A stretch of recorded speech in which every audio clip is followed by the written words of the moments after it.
Hi hello నమస్తే. నేను journalist Sai.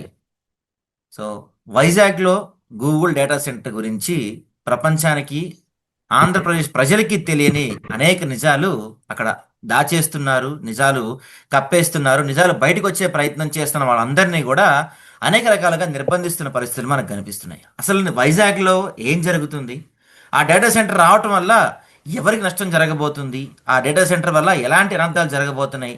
ఇలాంటి అంశాలను కూడా ఈరోజు మనం మాట్లాడదాం. మనతోటి శివరామకృష్ణ గారు ఉన్నారు. ఆయన ఈ వైజాగ్ డేటా సెంటర్ గురించి పూర్తి స్థాయిగా ఒక రీసెర్చ్ చేస్తూ దానికి వ్యతిరేకంగా తీవ్ర పోరాటం చేస్తూ దానికి సంబంధించిన వీడియోలన్నీ కూడా డిలీట్ చేస్తూ ఆయన పైన రకరకాల కేసులు పెట్టే ప్రయత్నం కూడా చేస్తుంది ఈ కూటమి ప్రభుత్వం. అసలు ఈ డేటా సెంటర్ వల్ల ఎలాంటి నష్టాలు జరగబోతున్నాయి, దీన్ని ఇప్పటికైనా మనం ఆపగలుగుతామా, దానిపైన ఏం చేయగలుగుతాం, ఇట్లాంటి అంశాన్ని కూడా మాట్లాడదాం. నమస్తే అండి శివ గారు. నమస్తే. సో అంటే అసలు మెయిన్గా దానివల్ల మనకి ఎలాంటి నష్టాలు జరగబోతున్నాయి, ఫ్యూచర్లో ఎలాంటి పరిస్థితులు రాబోతున్నాయి వైజాగ్కి? డేటా సెంటర్ వల్లే కాదు, యాక్చువల్గా ఏంటంటే మనం టెక్నికల్గా ఏ చూసినా సరే డెవలప్మెంట్ పెరిగే కొలది కూడా ఏదో విధంగా మన ప్రకృతికి నష్టం జరుగుతూనే ఉంటుంది. సో అందులో ముఖ్యంగా ఏంటంటే డేటా సెంటర్లు కొద్దిగా బిట్ ఫార్వర్డ్ అన్నాడు, కొద్దిగా ఇంకా ఒక స్టెప్ ముందుగా చాలా ఫాస్ట్గా వెళ్తున్నాయి. సో మెయిన్గా వచ్చేసి డేటా సెంటర్ లేకపోతే అసలు ఇప్పుడున్న సోషల్ మీడియా లేదు, లేదంటే యూట్యూబ్ లేదు, ఇన్స్టాగ్రామ్ లేదు అని చెప్పేసి కాన్సెప్ట్ తోటి క్రియేట్ చేస్తున్నారు గూగుల్ కానీ లేదా ఏదైనా సరే. ఎందుకంటే వాళ్ళ డేటా సేవ్ చేయడానికి లేకపోతే ఇంకెలా రేపు పొద్దున్న ఫ్యూచర్ ఇప్పుడు సోషల్ మీడియా యూజ్ చేయడానికి అవ్వదు అనే దాన్ని క్రియేట్ చేస్తారు. ఆబ్వియస్లీ మనకు డేటా సెంటర్లు కావాలి, డెవలప్మెంట్ కావాలి, ప్రజలకి అవసరమైన ఇది కూడా కావాలి. బట్ ఏంటంటే ఆ ప్లేస్ మనం ఎక్కడైతే పెట్టాలనుకుంటున్నామో, ఎక్కడైతే ఆ రిసోర్స్ యూజ్ చేయాలనుకుంటున్నామో ఆ ప్లేస్ కూడా చాలా ఇంపార్టెంట్. అంటే ఏ ప్రకృతికి ఇబ్బంది లేకుండా, ప్రజలకు ఇబ్బంది లేకుండా ఫ్యూచర్ లో మన ఏదైతే నేచర్ ఉందో నేచర్ కి తగ్గట్టుగా, నేచర్ కి ఏదైతే అడాప్ట్ చేసుకుంటుందో దానికి తగ్గట్టుగా మనం డెవలప్మెంట్ చేయాలన్నది నా ఉద్దేశం. ఓకే. సో అందులో భాగంగానే మన వైజాగ్ డేటా సెంటర్ ఉన్నది Google data centre. Google Adani data centre అని చెప్పి స్టార్ట్ చేశారు ఏప్రిల్లో. Okay, audio okay. Okay okay, మీరు చెప్పండి, మీరు చెప్పండి. గూగుల్ అదాని డేటా సెంటర్ అని చెప్పేసి మనకి విశాఖపట్నంలో స్టార్ట్ చేశారు. అందులో కూడా 3 పార్ట్స్ కింద డివైడ్ చేశారు అనమాట. 1 part is from Torlovada, second part Simhachalam Adavivaram ఏరియాలో ఒకటి, థర్డ్ వన్ రాంబల్లి. సో ఈ 3 ప్లేసెస్ లో కూడా మెయిన్ డేటా సెంటర్ విశాఖపట్నం ఎందుకు తేవాలనే క్వశ్చన్ మార్క్ వస్తే, విశాఖపట్నం ఐటీ రంగంలో అభివృద్ధి చెందాలి కాబట్టి విశాఖపట్నంలో గూగుల్ డేటా సెంటర్ వస్తే అది ఆటోమేటిక్ గా వేరే కంపెనీస్ కూడా ఇన్వెస్ట్ చేయడానికి వస్తాయన్నది ప్రభుత్వం తరపున వాదన. సో మేబీ వాళ్ళ వాదన ఎలా ఉన్నప్పటికీ, వాళ్ళ డెవలప్మెంట్ ఎలా కోరుకున్నప్పటికీ కూడా డెవలప్మెంట్ అవసరం కాబట్టి ఓకే. బట్ డేటా సెంటర్ అనేది పీపుల్ ఎక్కడైతే జనసంచారం ఎక్కువ జరుగుతుందో, ఎక్కడైతే మనకి ఈ ప్రకృతి ఆ, బాగుందో ఆ ప్లేస్ ని డిస్ట్రక్ట్ చేసి చేయడం అన్నదే నేను వ్యతిరేకించేది. సో నేనే కాదు, వైజాగ్లో చాలా పీపుల్, చాలా మంది కూడా వ్యతిరేకించింది అదే. ఎన్విరాన్మెంట్ ని డిస్ట్రక్ట్ చేయొద్దు. ఏదైతే ఎన్విరాన్మెంట్ ఇంపాక్ట్ అసెస్మెంట్ వేసి దానికి తగ్గట్టుగా అప్పుడు మీరు డిసిషన్ తీసుకుంటే బాగుంటది కదా. ఏ విధమైన మీరు అసెస్మెంట్ వేయకుండా, ఏ విధమైన లెక్కలు చూడకుండా, అసలు ఎంత నాశనం అవుతుంది, ఎంత అభివృద్ధి చెందుతుంది అన్నది కూడా చూడకుండా మీరు ఏదో అభివృద్ధి పేరుతో డేటా సెంటర్లు పెడితే అది ఒక బిట్ ప్రజలకు కూడా ఇబ్బంది కలిగే అంశం. ఎందుకంటే ఫ్యూచర్ లో ఇక్కడ ఉండేది ప్రజలే ఉంటారు, ప్రజలకు ఇబ్బంది కలుగుతుంది. రేపు పొద్దున్న పొల్యూషన్ ఓ పక్కనేమో విశాఖపట్నం అంటేనే పొల్యూషన్ ఎక్కువైపోయింది ఆల్రెడీ. ఎక్కువై అంటే మనకి ఈ విశాఖపట్నానికి సంబంధించి ఓవరాల్ గా ఈ ఇయర్ లో మోర్ దెన్ 10 టైమ్స్ ఎక్కువే, దాని లెవెల్ మించి దాటెళ్ళింది, ఓవర్ పొల్యూషన్ అయింది. అలాంటిది ఇప్పుడు డేటా సెంటర్ రావడం వల్ల ముందు వాటర్ రిసోర్స్ విశాఖపట్నంలో తక్కువ, నెక్స్ట్ వచ్చేసి మనకు పవర్ కన్జంప్షన్ ఎక్కువ, ప్లస్ ఇంకోటి మనకి విశాఖపట్నం అని అనుకుంటారు చాలా మంది, ల్యాండ్స్కేప్ చాలా తక్కువ అన్నమాట విశాఖపట్నం సిటీ. ఒక పక్కన చూస్తే ఈ బే ఆఫ్ బెంగాల్ ఈస్ట్ సైడ్ మొత్తం బే ఆఫ్ బెంగాల్ ఉంటుంది కాబట్టి అటు సైడ్ మనం ఎక్స్పెండ్ అవడానికి లేదు. ఇంకో పక్కన చూస్తే కొండలు ఉంటాయి, ఏదైతే హిల్స్ ఉన్నాయో ఇప్పుడు మన తొర్లవాడు కానీ లేదంటే మన అడవివరం సైడ్ కానీ సంబంధించి కూడా ఎన్ని హిల్స్ ఉండడం వల్ల అటు కూడా హౌసింగ్ ఏదైతే ప్రజలు జీవించడానికి అనువుగా లేని ప్లేస్ అన్నమాట, ఎక్స్పెండ్ అవడానికి లేదు. అయితే బొగబ రోడ్ సైడ్ వెళ్ళాలి, లేదంటే మనకు కావాల్సి అనకాపల్లి సైడ్ ఎక్స్పెండ్ అవుతూ ఉండాలి. ఆల్రెడీ అనకాపల్లి సైడ్ ఇండస్ట్రీస్ అన్ని వస్తాయి, సో అటు కూడా ఎక్స్పెండ్ అవడానికి లేదు. వైశాఖపట్నం అనేది ఒక బౌల్ షేప్ లో ఉంటుంది, ఆ బౌల్లోనే ఎంతమంది ఉన్నా సరే ఇమిడిపోవాలి, ఆ షేప్ లో ఉంటుంది. ఎందుకంటే ఆ షేప్ ని ఒక పక్కన బే ఆఫ్ బెంగాల్, ఒక పక్కన ఇండస్ట్రీస్, ఒక పక్కన హిల్స్, 3 పక్కల ఉంటుంది. ఆ 4గో పక్కన ఎక్కడ ఖాళీగా ఉందిరా అంటే అది ఏదైతే ఇప్పుడు డేటా సెంటర్ పెడుతున్నారో అడవివరం ఆ సైడ్ మాత్రమే ఖాళీగా ఉంది. ఆ సైడ్ కూడా క్లోజ్ చేసేస్తే ఈ ఏదైతే ఈ విశాఖపట్నం సిటీలో ఉన్న 40 lakhs జనాభా ఉన్నారో మొత్తం కూడా ఆ ఈ పొల్యూషన్ కి ట్రాప్ అయ్యే అవకాశాలు ఎక్కువ ఉన్నాయి. ఓకే. సో దీని గురించి అంటే మీరు చాలా రోజులుగా దీనిపైన పోరాటం చేస్తున్నారు. ప్రజలకి తెలియజెప్పే ప్రయత్నం చేస్తున్నారు. మీ ఇన్‌స్టాగ్రామ్ వీడియోలు అవన్నీ డిలీట్ చేసే ప్రయత్నం జరుగుతుంది. మీ పైన కొంత ఇబ్బంది పెట్టే ప్రయత్నం చేస్తున్నారు మిమ్మల్ని. సో అంటే ఈ ప్రయత్నం కూటమి ప్రభుత్వం చేస్తుందా? లేకపోతే పర్టికులర్ అక్కడ లోకల్‌లో ఎవరన్నా దాన్ని సపోర్ట్ చేస్తున్న వాళ్ళు ఎవరైనా ఉన్నారా?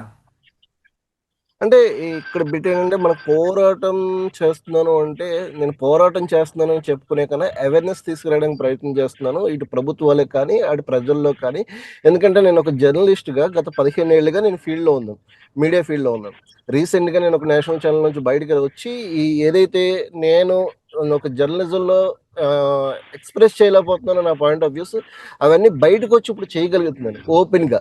ఎందుకంటే ఒక మీడియా ఛానల్ లాగా లేదంటే ఒక సంస్థలో చేసినప్పటికీ కూడా వాళ్ళ పాయింట్ ఆఫ్ వ్యూలో మేము చేయాలి తప్పితే యాజ్ ఇండిపెండెంట్ జర్నలిస్ట్గా మేము చేయలేం.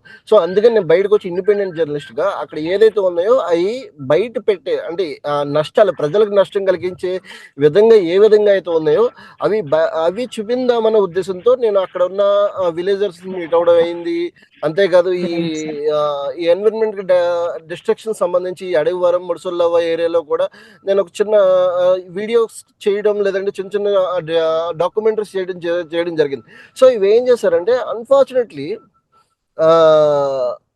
One day ECI ERC sorry environment reporting collective వాళ్ళ వీడియోలు డిలీట్ చేశారు. అసలు ఏంటి వాళ్ళ వీడియో డిలీట్ చేయడానికి అందులో ఏముంది అని చెప్పేసి నేను రీసెర్చ్ చేయడానికి చూశాను. అందులో కూడా చాలా 2 minutes వీడియో అది. అసలు ఏముంది అంటే ఆ దళితుల భూములు తీసుకున్నారు అన్న ఒక కాన్సెప్ట్ వల్ల వాళ్ళు డిలీట్ చేసి ఉంటారు మేబీ. ఇక్కడ దళిత్ అంటే ఇక్కడ మళ్ళీ డిఫరెంట్ వేలోకి వెళ్తుంది, దాన్ని డిఫరెంట్ వేలో చూపిస్తున్నారు అని అనుకుంటున్నారేమో. ఒకసారి మనం కూడా అక్కడికి వెళ్ళి అసలు పరిస్థితి ఏంటో చూద్దాం అని చెప్పేసి నేను ఆ ఊరు వెళ్ళడం జరిగింది. సో అక్కడ నేను కొంతమందిని కలిశాను. ఎవరైతే ల్యాండ్స్ ఇచ్చారో ల్యాండ్స్ ఇచ్చిన వాళ్ళు కూడా నేను కలవడం జరిగింది. దరిదాపున ఒక 54 మంది కుటుంబాలు ఉన్నాయి. ఆ కుటుంబాలు అక్కడ up to 2 acres land not each one. అది కూడా ఇందిరమ్మ గవర్నమెంట్లో అంటే ఇందిరా గాంధీ గారి గవర్నమెంట్లో అప్పుడు వాళ్ళకి ల్యాండ్ ఫార్మింగ్ కోసం ఇచ్చారు, వాళ్ళ యొక్క భవిష్యత్తు కోసం. సో అది ఫార్మింగ్ చేసుకుంటూ బతుకుతున్నారు. ఇప్పుడు ఆ ప్లేస్లో వీళ్ళు డేటా సెంటర్ పెట్టాలనుకున్నారు. డేటా సెంటర్ పెట్టడానికి కావాల్సిన అక్కడ 400 to 500 acres కావాలని చెప్పేసి అక్విజిషన్ కోరుకున్నారు. బట్ అంటే వీళ్ళు ఇచ్చింది ఎంత ఉంది, ఆల్మోస్ట్ ఎంతో 120 acres ఎంతో ల్యాండ్. అంటే 55 family members each one 2 acres అంతే. సో వీళ్ళు ఇచ్చింది ఏదైతే ఉందో అది కాకుండా అక్కడ గవర్నమెంట్ ల్యాండ్ ఉంది. అది కాకుండా దాని పక్కనే ఒక చిన్నది పెద్ద హిల్ ఉంది. ఆ హిల్ కూడా రిజర్వ్ ఫారెస్ట్ లో ఉంది.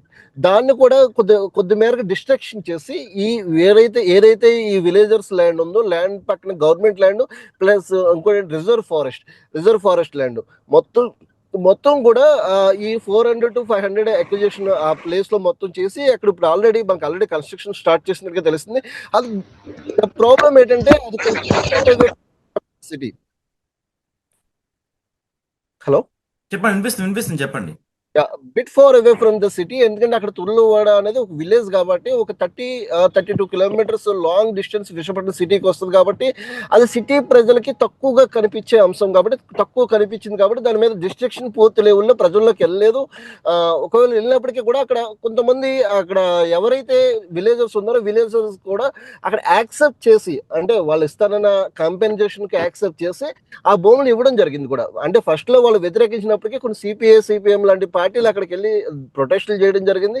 తర్వాత ఓకే మీకు కావాల్సిన కాంపెన్సేషన్ మేము ఇస్తాం, మీరు అభివృద్ధి కాబట్టి అడ్డుకోవద్దు, ఇది ఒక వన్ ఆఫ్ లాస్ట్ ఇది గవర్నమెంట్ ఇచ్చిన ల్యాండే కదా, అది మేమేం తీసుకోవట్లేదు గవర్నమెంట్ కోసమే మళ్ళీ అంటే ఏదైతే ప్రజల కోసమే వాడుతున్నామో వాళ్ళకి కన్విన్స్ చేశారు.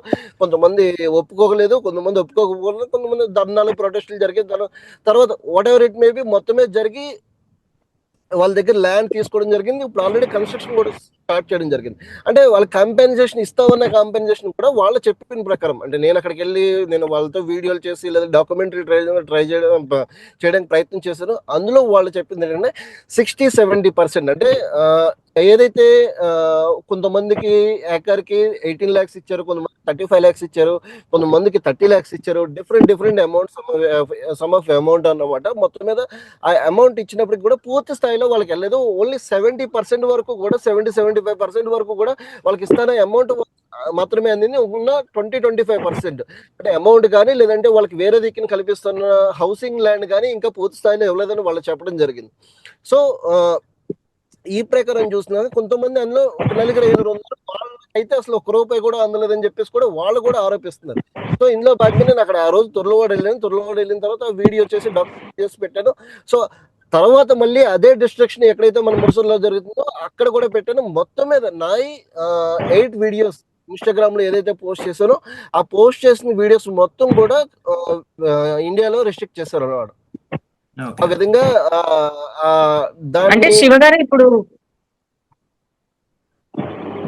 అంటే మీరు ఇప్పుడు ఏదైతే అవేర్నెస్ క్రియేట్ చేస్తున్నారో ఆ అవేర్నెస్ జనాల్లో పీపుల్ అక్కడ ఉన్న వాళ్ళకి తెలుసుకోవాలని తెలియలేదని ఉంది. బట్ మీ మీ వీడియోస్ తీసేయడం కానీ లేకపోతే ఇన్ఫర్మేషన్ రీచ్ అవ్వాల్సిన వాళ్ళకి రీచ్ అవ్వకుండా చేయడం కానీ ఇవన్నీ కూడా మన ప్రజల గొంతు ప్రజాస్వామ్యంలో వినిపించకూడదు అని ఏమైనా ప్రయత్నిస్తున్నారా, లేకపోతే అక్కడున్న మామూలు కొంతమంది అవేర్నెస్ తెచ్చుకొని పోస్ట్ అవి కూడా పోతున్నాయి. అంటే ఈ ఇన్ఫర్మేషన్ వెళ్ళకూడదు లేకపోతే ప్రజలు దీన్ని వినకూడదు అని మామూలు సామాన్య ప్రజల గొంతు వినపడకూడదని ప్రయత్నిస్తున్నారని మీరు ఫీల్ అవుతారా మీ వీడియోలు ఇలా తీసేయడం వల్ల? మేబీ అంటే వాళ్ళకి ఇండియాలో ఏ విధంగా రెస్ట్రిక్ట్ చేశారో అన్నది కూడా నాకు పూర్తి స్థాయిలో వాళ్ళు వివరణ ఇవ్వలేదు. 79(3)(b) అని చెప్పేసి ఏదో ఒక సెక్షన్ నెంబర్ వేసి పంపించారు. బట్ ఏంటంటే అది నేను పూర్తిగా వాళ్ళు చెప్పిన దానికైతే నేను సాటిస్ఫై అవ్వలేదు. బట్ ఏంటంటే ఆ వీడియోలు వాళ్ళకి ప్రజలకు మంచి చేస్తున్నాయా లేకపోతే గవర్నమెంట్కి మంచి చేస్తున్నాయా పక్కన పెడితే అది రాంగ్ ఉంటే మీరు దాని మీద ఇవ్వచ్చు కదా. ఎందుకు మీరు దాని మీద స్టేట్మెంట్ ఇవ్వట్లేదు? ఓకే, నాదొక్కటే కాదు, వాళ్ళు నాకు తెలిసి ఇన్స్టాగ్రామ్ లో దరిదాపున నాకు తెలిసిన వాళ్ళే ఒక నేను కూడా 20-30 పెట్టానండి. నేను కూడా ఒక వీడియో పెడితే సేమ్ తీసేశారు. నా పాయింట్ ఏంటంటే if I'm doing a misinformation, ఆ మిస్ఇన్ఫర్మేషన్ అని చెప్పి తీసేయండి. జెనరిక్ గా ఒక యాక్ట్ ఇచ్చి డౌన్ చేసేసి అండ్ దాని మీద అట్లీస్ట్ నేను కంప్లైంట్ రేజ్ చేయడానికి లేకుండా, అంటే మా గొంతు వినకూడదు అన్న ఒక ఉద్దేశంతో ప్రజాస్వామ్యంలో ప్రజలకు మాట్లాడకూడదు అన్న ఒక ఉద్దేశం కన్వే అవుతుంది అన్నది నా పర్సనల్ ఒపీనియన్. సో మీవి ఇంకా చాలా పోయాయి అండ్ చాలా మంది కూడా ముందుకు వచ్చి మాట్లాడుతున్నారు కాబట్టి మరి దాన్ని ఎలా ముందుకు తీసుకోవాలని వెళ్తున్నారు అనేది కూడా అర్థం చేసుకోవాలని ట్రై చేస్తున్నాం ఇక్కడ. అంతే కదా, ఎవరైనా మాట్లాడుతుంటే అది చూపించకుండా లేదంటే అది వినిపించకుండా చేస్తున్నారు అంటే అందులో ఎంతో కొంత రాంగ్ ఉందనే కదా అర్థం. ఏది రాంగ్ లేకుండా ఎందుకు వాళ్ళు అడ్డుకోవడానికి ట్రై చేస్తారు? ఒకవేళ నిజంగా ఏ ప్రాబ్లం లేనప్పుడు ఓపెన్ గా ప్రజల్లోకి రండి, ప్రజల్లోకి వచ్చి ఇదిగో ఇది మేము చేస్తున్నాం, ఇక్కడ ఎన్విరాన్మెంట్ కానీ లేదంటే అక్కడ ప్రజలకు కానీ ఇబ్బంది లేదు అని చెప్పేసి మీరు స్టేట్మెంట్ రిలీజ్ చేయండి. లేదంటే స్టేట్మెంట్ కదా డైరెక్ట్ గా వచ్చి జనాలు కన్విన్స్ చేయడానికి ప్రయత్నం చేయండి. ఒకవేళ ఎన్విరాన్మెంట్ ఏ విధంగా మేము ఆరోపించేది ఎన్విరాన్మెంట్ అక్కడ ఏదైతే వాతావరణం ఉందో ట్రీస్ కానీ లేదంటే అక్కడ ఉన్న హిల్ ఏరియా కానీ మొత్తం పాడవుతుందని మేము చెప్తున్నాం. ఇలా పాడు చేయకుండా మేము చేస్తున్నామని చూపించండి. శివగారు ఒక్క నిమిషం, ఇక్కడ హైదరాబాద్ లో కూడా కేవీఆర్ పార్క్ అనే ఒక పార్క్ ఉంటుంది. పార్క్ చుట్టూతా ఫ్లైఓవర్ అది కడతం కోసం భారీ ఎత్తున చెట్లు అవి కూల్చాలని ప్రయత్నం చేస్తే అక్కడ జనం అంతా కూడా బాగా ప్రొటెస్ట్ చేశారు. దాంతోపాటు కోర్టుకి వెళ్తే కోర్టు కూడా స్టే ఇచ్చింది, దాన్ని ఆపేశారు ప్రస్తుతానికి. అలా మన దగ్గర వైజాగ్ లో కోర్టుకి వెళ్ళి స్టే తెచ్చే పరిస్థితి కానీ జనాల్లో రెవల్యూషన్ వచ్చే పరిస్థితి కానీ లేవా మన దగ్గర? అయితే ఉండొచ్చు. బట్ ఏంటంటే ఇక్కడ ప్రాబ్లం ఏంటంటే సమ్మర్ హాలిడేస్ లో ఉన్నాయి. ఇప్పుడు కోర్టు వెకేషన్ హాలిడేస్ ఉన్నాయి. గత 40-45 డేస్ నుంచి కూడా కోర్టు వెకేషన్స్ ఉన్నాయి. ప్రస్తుతానికి ఇప్పుడు పెళ్లి వేయడానికి కూడా ఛాన్స్ లేదు. బట్ వేయడానికి ఎవరు ప్రయత్నం చేశారో కూడా నాకు పూర్తి స్థాయిలో ఇప్పటి వరకు అయితే లేదు. మేబీ ఇప్పటి వరకు కోర్టులో ఎవరు పెళ్లి వేయకపోవడానికి కూడా కారణం ఈ వెకేషన్ అని చెప్పేసి నేను భావిస్తున్నాను.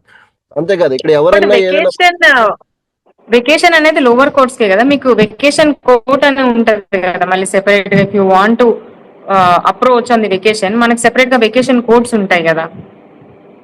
వెకేషన్ కోర్ట్స్ ఉంటాయి అంటే వీటి మీద పిల్లి వేసే అవకాశం ఇప్పుడు వెకేషన్ లో లేదనని నేను లాయర్ల ద్వారా విన్నాను.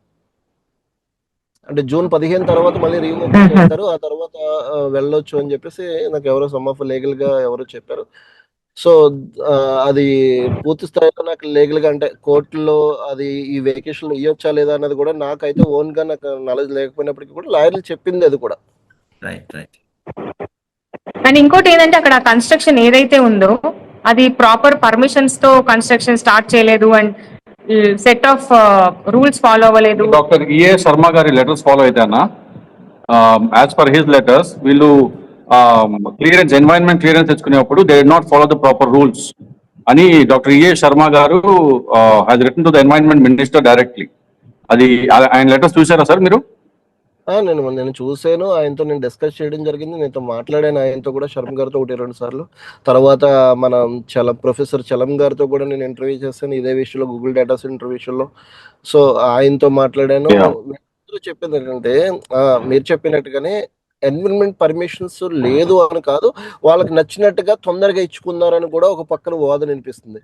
యాక్చువల్ గా మనం చిన్న కన్స్ట్రక్షన్ చేస్తేనే పర్మిషన్ కోసం ఈ కాలంలో, అంటే మన ప్లేస్ లో మనం చేసుకుంటేనే 2-3 నెలలు తిరిగితే కానీ వాళ్ళు పర్మిషన్లు ఇవ్వట్లేదు. అలాంటిది ఒక ఫారెస్ట్ ల్యాండ్ లో కానీ లేకపోతే ఒక పబ్లిక్ ల్యాండ్ లో కానీ 9 days లో పర్మిషన్ ఎలాగొచ్చింది అన్నది క్వశ్చన్ మార్క్. అది కూడా ఎన్విరాన్మెంట్ కి సంబంధించిన దాంట్లో కూడా ఇప్పుడు ప్రస్తుతానికి డిప్యూటీ సీఎం పవన్ కళ్యాణ్ గారు ఉన్నారు. ఆయన ఎంతసేపు ఎన్విరాన్మెంట్ ని కాపాడాలి, ఎన్విరాన్మెంట్ మీద నాకు ఎక్కువ ప్రేమ ఉంది అని చెప్తున్నారు తప్పితే ఇప్పుడు ఈ విషయంలో ఏం చేశారు అన్నది కూడా క్వశ్చన్ మార్క్ వినిపిస్తుంది. ఒకవేళ ఇదే విషయంలో నేను ఒక వీడియో కూడా చేయడం జరిగింది, ఇదే కాదు ఈ ఎన్విరాన్మెంట్ విషయంలో పవన్ కళ్యాణ్ గారు ఇప్పుడు ఎందుకు మాట్లాడట్లేదు అని చెప్పేసి కాలభైరవ స్వామి గుడి విషయంలో కూడా నేను మాట్లాడాను. ఎందుకంటే అది కూడా ఫారెస్ట్ ఏరియాలో ఉంది, దానికి గుడికి దారి లేకుండా ఆ దారి కూడా ఇవ్వలేదు. ఎందుకు అంటే అక్కడ లోపలికి వెహికల్స్ ఆ ఎన్విరాన్మెంట్ పాడైపోతుంది, ఫారెస్ట్ ల్యాండ్ పాడైపోద్ది, అందుకని తలుపులు మూస్తామని చెప్పేసి. ఆల్సో ఆ ఏరియాలో అంటే ఆదివారం, అది కూడా అడిగి ఉంది ఆ ఏరియాలో ఎస్పెషల్లీ ఆదివారం రాంబిలి ఏరియాలో, రాంబిలి ఏరియాలో ఆ డేటా సెంటర్ ఎక్కడైతే ఉందో ఆ ఏరియాకి వాటర్ ప్రెషర్, అంటే వాటర్ ప్రెషర్ ఆ ఏరియాలో స్కేర్సిటీ వచ్చినప్పుడు వాటర్ ప్రెషర్ ఎంత ఉంటుందో నాకు కొంచెం ఎక్స్ప్లెయిన్ చేస్తారా? అంటే ఆ ఏరియాకి ఆ నీళ్ళ ప్రెషర్ ఎంత ఉంటుందో అనేది రాబోయే 20-30 years లో. ఫర్ ఎగ్జాంపుల్ లోకేష్ ప్రకారం, యాజ్ పర్ లోకేష్, ఇప్పుడు ఏం మాట్లాడినా ఫస్ట్ వాళ్ళు ఏమన్నారంటే నువ్వు అపోజిషన్ అంటే మీకు చెప్తాను ఆన్సర్ కూడా చెప్తాను. ఇప్పుడు ఏది మాట్లాడినా ఏది డిస్కస్ చేసినా సరే మీరు అపోజిషన్ పార్టీ లేదంటే లెఫ్ట్ పార్టీస్ అని చెప్పేసి ఒక ముద్ర వేసేసి మీరు డెవలప్మెంట్ అడ్డుకున్నారు. అది కూడా నేను క్లారిటీ ఇవ్వడం జరిగింది చాలా వీడియోస్ లో కూడా. నేను వైసీపీ ఉన్నప్పుడు కూడా ఏదైతే రుషికొండ హిల్ మీద ఇన్సిడెంట్ అయిందో ఆ హిల్ మీద కూడా మాట్లాడటం జరిగింది. ఆ హిల్ మీద నేను అప్పుడు జర్నలిస్ట్ నేషనల్ ఛానల్ చేస్తూ కూడా ఆ రోజు పవన్ కళ్యాణ్ గారు వచ్చి విజిట్ చేసినప్పుడు కూడా నేను ఆయనకి ఎక్స్ప్లెయిన్ చేయడం కూడా జరిగింది. ఆ వీడియోలు కూడా నేను ఆల్రెడీ ఇన్స్టాగ్రామ్ లో పోస్ట్ చేశాను. బట్ అంటే ఇదొక బ్యాడ్ ఇంపాక్ట్ జరుగుతుంది మన స్టేట్ లోనే కదా, ఎవ్రీవేర్ ఇన్ ద కంట్రీ. అది ముఖ్యంగా ప్రజలు కూడా ఆలోచించాలి. ఎవరైతే మంచి చేస్తే మంచిగా ఆలోచించండి, మీ నాయకుని పొగడండి. చెడు చేసినప్పుడు అట్లీస్ట్ అన్న ఇది చెయ్యొద్దు, ఇది అందరికి ఇబ్బంది అవుతుందని కూడా అట్లీస్ట్ రిక్వెస్ట్ అన్నా చేయండి. చేసిన వాళ్ళన్నా ఆపకుండా ఉండండి, ట్రై చేయండి. అంతేకాని మీరు వాళ్ళని అడ్డుకోవడం వల్ల ఏం జరుగుతుందంటే మీ అభివృద్ధిని మీరే అడ్డుకుంటున్నారు, మీ నాశనాన్ని మీరే కోరి తెచ్చుకుంటున్నారు. అది క్లియర్ గా అర్థం చేసుకోండి. ప్లస్ ఇంకోటి ఏంటంటే వాటర్ స్క్వేర్ సిటీ సరికి వచ్చేసరికి ఇప్పుడు ఏదైతే ముడుసుల్లో ప్రాజెక్ట్ పెడదాం అనుకుంటున్నారో అక్కడ ఎదుర్కొంటున్న ముడుసుల రివర్ ప్రాజెక్ట్ ఒకటి ఉంది, చిన్న ప్రాజెక్ట్. అక్కడ కొద్ది వాటర్ ఏదంటే చుట్టుపక్కల కొండల ప్రాంతాల నుంచి వచ్చిన వాటర్ అంతా అక్కడ స్టోర్ అయి ఉంటుంది అన్నమాట. Just opposite Mudasarlova data centre construction area. So అక్కడే వీళ్ళు చూస్ చేసుకున్నారు. అంతేకాదు ఆ పక్కన చూస్తే జస్ట్ ఏదైతే ప్రాజెక్ట్ పెడుతున్నారో ఆ పక్కన జస్ట్ ఒక 200 meters 300 meters దూరంలోనే హెల్త్ సిటీ అని చెప్పి హాస్పిటల్స్ ఉన్నాయి. టోటల్ ఏదైతే హాస్పిటల్స్ కోసం ప్లేస్ ఇచ్చారో అక్కడే జస్ట్ 200-300 meters కూడా దూరం ఉండదన్నమాట. అక్కడే అపోలో ఉంది, అక్కడే Q1 ఉంది, అక్కడే స్టార్ హాస్పిటల్ ఉంది, పక్కనే ఉన్నాయి అంత హాస్పిటల్ ఏరియా. అక్కడ వాటర్ కూడా అదే కాదు, వైజాగ్ కి ఎంబీపీని జూబ్లీ హిల్స్ తో పోలుస్తారు. అటువంటి ఎంబీపీ ఏరియాలో, ఆ ఎంబీపీ ఏరియా అక్కడికి 3-4 kilometers వస్తుంది. ఆ ఎంబీపీ ఏరియాలో ఇప్పుడు గ్రౌండ్ లెవెల్ వాటర్ చూసుకుంటే 300 feet లోపలికి వెళ్తే కానీ వాటర్ లేదు. ఈవెన్ నేను ఉండేది ఆ ఏరియాలోనే. ఇప్పుడు వాటర్ కూడా నేను చాలా స్క్వేర్ చాలా వాటర్ ప్రాబ్లం కూడా ఆ ఎంవిపి ఏరియా ఫేస్ చేస్తుంది. ఒక పక్కన జీవీఎంసీ నుంచి కూడా కొనడానికి కూడా వాటర్ దొరకని పరిస్థితి ఏర్పడింది. ఎందుకు అంటే ఇప్పుడు సమ్మర్ లో అందరికీ తెలిసిన ప్రాబ్లం అది. సమ్మర్ లో water scarcity, at least ground level water లేకపోవడం వల్లే కదా ప్రాబ్లం. ఎంత వాటర్ అని మనం సప్లై చేయగలం నార్మల్ గా ట్యాంకర్స్ ద్వారా కానీ, లేదంటే పైప్స్ ద్వారా కానీ. గ్రౌండ్ లెవెల్లో ఎప్పుడైతే సఫిషియెంట్ గా వాటర్ ఉంటుందో అప్పుడు అది ఇబ్బంది లేదు. అదే కనుక రేపు పొద్దున్న డేటా సెంటర్ ఆ ఏరియాలో వస్తే ఆ ఉన్న గ్రౌండ్ లెవెల్ వాటర్ కూడా 500 feet పైనే మనకు వాటర్ దొరకదు అని చెప్పేసి కొంతమంది అంచనా వేస్తున్నారు. సో అది ఇప్పుడు కనుక చూసుకుంటే మొన్న లోకేష్ గారు మాట్లాడారు, మన ఏదైతే ఇప్పుడు ప్రస్తుతానికి వాటర్ వైజాగ్ లో లేదు, రేపు పొద్దున ఏదైతే మన పోలవరం ప్రాజెక్ట్ కనుక ఒకవేళ ఫినిష్ అయిపోతే 24 TMC వాటర్ విశాఖపట్నం వస్తుంది అంటున్నారు. పోలవరం ప్రాజెక్టు పూర్తి అయిపోవడానికి, ఆ పోలవరం ప్రాజెక్టు స్టార్ట్ చేసింది ఇప్పుడు 1941. రాజశేఖర్ రెడ్డి గారు పుట్టిండ్రు, చంద్రబాబు నాయుడు గారు పుట్టిండ్రు. 1941 లో ఫస్ట్ దానికి అధికారికంగా ఒక పేపర్ మీద పెట్టిన ప్రాజెక్ట్ అది. ఆ 1941 కన్నా ముందు ఆ ప్రపోజల్ తీసుకొచ్చింది కాటన్ ద్వారా 1852. ఎప్పుడైతే గోదావరి బ్రిడ్జ్, ఇప్పుడు బ్రిడ్జ్ కనిపిస్తుందో ఆ బ్రిడ్జ్ కట్టిన కాటన్ ద్వారా. అప్పుడు ఈ రెండు ఏదైతే కృష్ణా గోదావరి నుంచి వచ్చి పోతున్న వాటర్ వేస్ట్ గా ఓషన్ లోకి వెళ్ళిపోతుంది, ఈ వాటర్ స్టోర్ చేయాలి అని ప్రతిపాదన అప్పుడు కాటన్ ద్వారా 1878 ఏదైతే మన బ్రిటిష్ పార్లమెంట్ లో ఆయన బట్ శివ గారు అన్నా, బట్ లోకేష్ గారు ఆయన చెప్పిన ఇంటర్వ్యూలో 3000 TMC నీళ్లు ఎక్కడో ధవళేశ్వరం బ్యారేజ్ దగ్గర వేస్ట్ అవుతుంది, దాన్ని విశాఖపట్నంలో పోల్చడం దారుణం కదన్నా. ఎక్కడో విశాఖపట్నంలో ప్రాజెక్ట్ ఉంటే ఆ నీళ్లతోటి, ఆ 1 TMC నీళ్లతోటి ఆయన ఒక ఇంటర్వ్యూలో 3000 TMC నీళ్లు ఇక్కడ ధవళేశ్వరం బ్యారేజ్ దగ్గర పోతా ఉన్నాయి, ఇక్కడ మేము 1 TMC నీళ్లు వాడుకుంటే తప్పేందని అడుగుతా ఉన్నారు కదా. అదే ఆ 3000 TMCలు వాటర్ వెళ్ళిపోవడం అన్నది వాస్తవం. కాకపోతే ఆ 3000 TMC వాటర్ రాజమండ్రి నుంచి వెళ్తే వాటర్ విశాఖపట్నం తీసుకురావాలంటే లెఫ్ట్ కెనాల్ పూర్తి అవ్వాలి. ఆ లెఫ్ట్ కెనాల్ కూడా దరిదాపుగా పోలవరం ప్రాజెక్ట్ ఎంత టైం పడుతుందో అప్పటి నుంచి కూడా అది కన్స్ట్రక్షన్ లోనే ఉంది. అది ఒకవేళ ఇక్కడికి మారితే పోలవరం చెప్పండి. శివ గారు వీళ్ళు అన్నట్లు ఇవన్నీ కూడా వచ్చినా సరే అక్కడ డేటా సెంటర్ వల్ల జాబ్స్ వస్తాయి అన్నారు కానీ ఎక్కడ వైట్ కాలర్ జాబ్స్ లేవు. అండ్ వీళ్ళు తెచ్చే ఆ కొద్ది జాబ్స్ కూడా అట్ వాట్ కాస్ట్? సరౌండింగ్ లో ఉన్న ఎన్వైరన్మెంట్, పీపుల్ లివింగ్ స్టైల్, మొత్తం మానవ వినికిడి అంటారు కదా, ఆ ఉనుకుకే ఇబ్బంది వచ్చేలాగా ఇప్పుడు ఒక డేటా సెంటర్ తీసుకొచ్చి దాని వల్ల జాబ్ వస్తుంది అంటే హౌ మెనీ పీపుల్ ఆర్, అంటే ఎగ్జాంపుల్ 1000 10,000 వేసుకున్నా కూడా అవన్నీ కూడా వైట్ కాలర్ జాబ్స్ కాదు.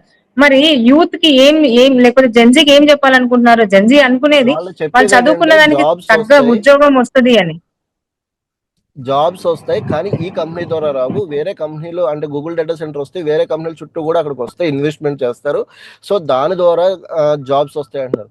అసలు జాబ్స్ వేరే కంపెనీలు ఎందుకు రావాలి విశాఖపట్నం కానీ ఆంధ్రప్రదేశ్ అన్నా కానీ క్వశ్చన్ మార్క్ లేదు. ఎందుకంటే గత 12 ఏళ్ళుగా చూసుకుంటే ఆంధ్ర డివైడ్ అయిపోయిన తర్వాత ఆంధ్రప్రదేశ్కి క్యాపిటల్ సిటీయే లేదు. ఒక పక్కన వైసీపీ, టీడీపీ, జనసేన, బీజేపీ రాజకీయాలతో క్యాపిటల్ సిటీ అనేది ఒకటి లేకుండా ఆంధ్రాకి ఎక్కడి నుంచో బయటోడు వచ్చి ఇక్కడ ఇన్వెస్ట్మెంట్ ఎందుకు చేయాలి? ఒకసారి అంటారు జగన్ గారు వచ్చి విశాఖపట్నం క్యాపిటల్ సిటీ అంటారు, మళ్ళీ అమరావతి అంటారు టీడీపీ వాళ్ళు, లేదు మళ్ళీ రేపు మా గవర్నమెంట్ వస్తే మావిగానే అంటారు వైసీపీ జగన్మోహన్ రెడ్డి గారు. ఎవరైనా జగన్మోహన్ రెడ్డి గారు కానీ చంద్రబాబు నాయుడు గారు ముందు మీరిద్దరు కూర్చుని మీ ఇద్దరు గొడవలు పక్కన పెడితే ప్రజల కోసం మీరు చేయాలనుకుంటున్నారు కాబట్టి మీరిద్దరు కూర్చుని ఒక ఏదైతే క్యాపిటల్ సిటీ ఉందో క్యాపిటల్ సిటీని ఓ దిక్కున పెడదాం, ఇన్వెస్ట్మెంట్ ఓ దిక్కున పెడదాం అని మీరిద్దరు డిసైడ్ అయిన తర్వాత కదా వేరే దిక్కు నుంచి ఇన్వెస్ట్మెంట్స్ వచ్చి ఇక్కడికి వచ్చి పెట్టగలిగేది. లేకుండా మీరిద్దరు కొట్టుకుంటూ ఉంటే వేరే ఒకటి ఇక్కడ ఇన్వెస్ట్మెంట్ చేసి ఇక్కడ ఎందుకు లాస్ అవుతాడు? రూపాయి ఎందుకు పెట్టాలి? వాడు 10 రూపాయలు చేద్దామని పెడతాడు, ఆ రూపాయలు లాస్ చేసుకోవడానికి కాదు కదా.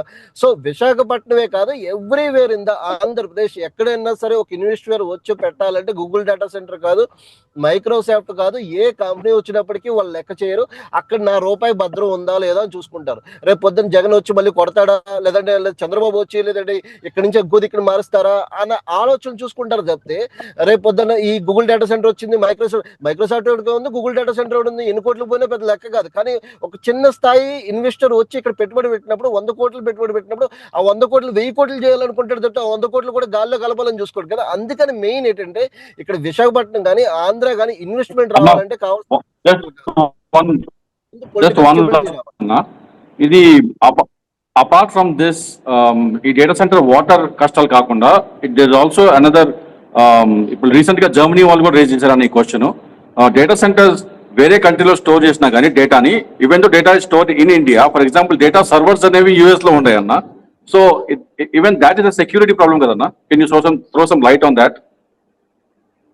ఆబ్వియస్లీ ఉంటుంది, సెక్యూరిటీ ప్రాబ్లం ఎందుకు ఉండదు. ఒక వేరే కంట్రీకి సంబంధించిన అంటే వాళ్ళకేంటే మేబీ ప్లేస్ లేక ఇక్కడ పెట్టుండొచ్చు, లేదంటే మీరు అన్నట్టుగా యూరోప్ కానీ లేదంటే వెస్ట్రన్ కంట్రీస్ కానీ అక్కడ యాక్సెప్ట్ చేయకపోవడం వల్ల ఇక్కడ తీసుకొచ్చి డేటా సెంటర్స్ పెట్టొచ్చు. బట్ అంటే అది సెక్యూరిటీ పరంగా కూడా మేబీ ఉండొచ్చు. కానీ వాళ్ళు అనేది ఏంటంటే ఇక్కడ నుంచి కూడా మరి సెక్యూరిటీ పరంగా ప్రాబ్లమ్స్ వస్తే ఇక్కడ నుంచి కేబుల్స్ ఎందుకు వేస్తున్నారు? కేబుల్స్ కూడా ఇక్కడ నుంచే కదా వేస్తున్నారు, వాళ్ళు చెప్పారు కదా. కేబుల్ వర్క్ కూడా జరుగుతుంది ఇక్కడ నుంచి. Western not only India, entire world కి సంబంధించిన డేటా మొత్తం కూడా ఇక్కడ స్టోర్ అవుద్ది కూడా వాళ్ళ క్లారిటీ ఉంది కదా. ఓన్లీ ఇండియా చాలా మంది అంటారు డేటా మనకి ఇండియాకి డేటా సెంటర్ లేకపోతే మన డేటా ఎక్కడ సేవ్ అవుద్ది. మన ఇండియాకి డేటా సెంటర్ పెడుతున్నారా లేదంటే మొత్తం వరల్డ్ కి సంబంధించిన డేటా సెంటర్ పెడుతున్నారా అన్నది కూడా క్వశ్చన్ కదా. రైట్ అండి, రైట్.